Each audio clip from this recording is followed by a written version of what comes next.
اور قاعدے اور ضابطے حاکم ہیں۔ لہٰذا سب سے بہتر یہی ہوگا کہ ہم سنن الہیہ، قواعد الہیہ کی روشنی میں اس بات کا جائزہ لیں کہ آیا ظہور قریب ہے یا ظہور قریب نہیں ہے۔ خدا کی سنتوں میں سے ہے کہ جب کوئی خدا کی مدد کے لیے، خدا کے دین کی مدد کے لیے خدا کی خاطر قیام کرتا ہے تو خدا بھی اپنی مدد اس تک پہنچاتا ہے۔ ان تنصروا اللہ ینصرکم ویثبت اقدامکم۔ اس اعتبار سے مظلومان عالم جو خدا کی خاطر قیام کرتے ہیں، خدا کی تائید و نصرت ان کے لیے مہیا ہوتی ہے۔ جبکہ اس میں کوئی دو رائے نہیں، ہم نے پوری تاریخ میں اگر دیکھیں اور اپنی نزدیک کی تاریخ میں دیکھیں تو ہم بآسانی اس بات کا مشاہدہ کر سکتے ہیں کہ خدا کی نصرت اور تائید ہمیشہ مومنین کے شامل حال رہے۔ یہ بھی سنت الہیہ میں سے ہے کہ خدا مظلوم کی دعا کو سنتا ہے، جبکہ بعض روایات میں یہ بھی ہے کہ خدا اس وقت مظلوم کی دعا کو قبول نہیں کرتا ہے جب مظلوم زیادہ اور ظالم تھوڑے ہوں۔ اگرچہ اس کی سنت ہے ہمیشہ وہ دعا کو قبول کرتا ہے، لیکن عزیزان گرامی اس کا کیا مطلب ہے کہ جب مظلوم زیادہ ہوں اور ظالم تھوڑے ہوں تو خدا مظلوموں کی دعا کو مستجاب نہیں کرتا؟ یعنی اس وقت ان کا فریضہ یہ ہے کہ وہ اٹھیں، قیام کریں، اپنے حق کے دفاع کے لیے، اپنے حق کو لینے کے لیے غاصب کے خلاف جہاد کریں۔ اس وقت صرف ان کا فریضہ دعا کرنا نہیں، اگرچہ دعا ہمیشہ ہی تاثیر رکھتی ہے اور وہ دعا کو خدا ہمیشہ ہی مستجاب فرماتا ہے۔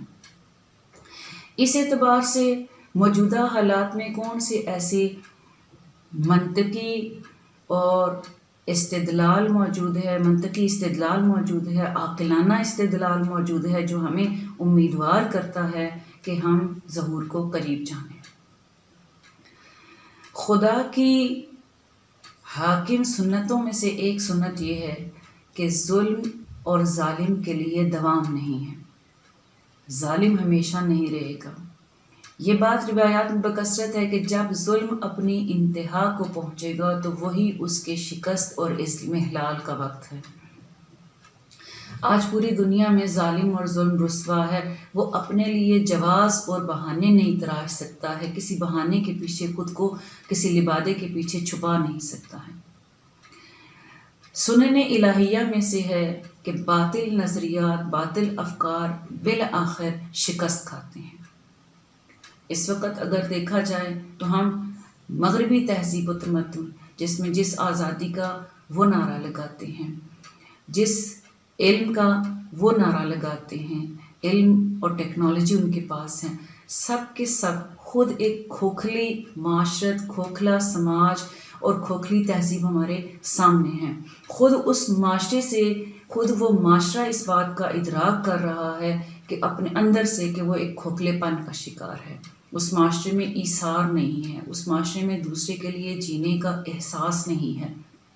خود بخود اگرچہ چاہے اس معاشرے میں بہت ساری اچھائیاں بھی ہوں، لیکن کل میں جو باطل نظریات کی حق میں بالآخر انہیں دوام حاصل نہیں ہے۔ وہیں پر اگر خدا کی اس سنت کو دیکھا جائے کہ جو خدا کی نصرت کے لیے مظلوم اٹھتے ہیں، جو مظلوم واقع ہوتے ہیں، خدا کے دین کی نصرت کے لیے قیام کرتے ہیں، اپنے حق کے لیے قیام کرتے ہیں اور مظلوم واقع ہوتے ہیں، خدا ان کی نصرت کرتا ہے، خدا ان کی دعا کو قبول کرتا ہے۔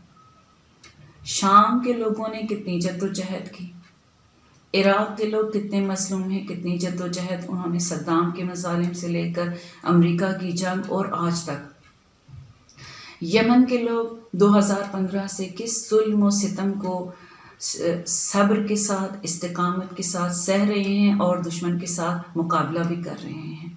نائجیریا کے مسلمان کس قدر انہوں نے زحمات اٹھائی ہیں، کتنی قربانیاں دی ہیں۔ کیا ان مظلوموں کی دعا اس کائنات پر کوئی اثرات مترتب نہیں کرتی؟ کیا خدا ان کی دعاؤں کو نہیں سنے گا؟ یہ سنت الہیہ ہے۔ بس اس اعتبار سے ہم یہ سمجھیں کہ خود منطق اور دلیل اور جتنے بھی بس منطقی اعتبار سے اگر جائزہ لیا جائے، عاقلانہ اعتبار سے جائزہ لیا جائے تو ظہور قریب ہے۔ بس اس اعتبار سے ہمیں جس بات کی ضرورت ہے وہ یہ ہے کہ ہم اپنی علم اور معرفت میں اضافہ کریں تاکہ ہم دلیل اور منطق کے ساتھ ان سارے حالات کو سمجھ سکیں اور اس میں اپنے کردار کا جائزہ لے سکیں اور اپنا حصہ ڈال سکیں۔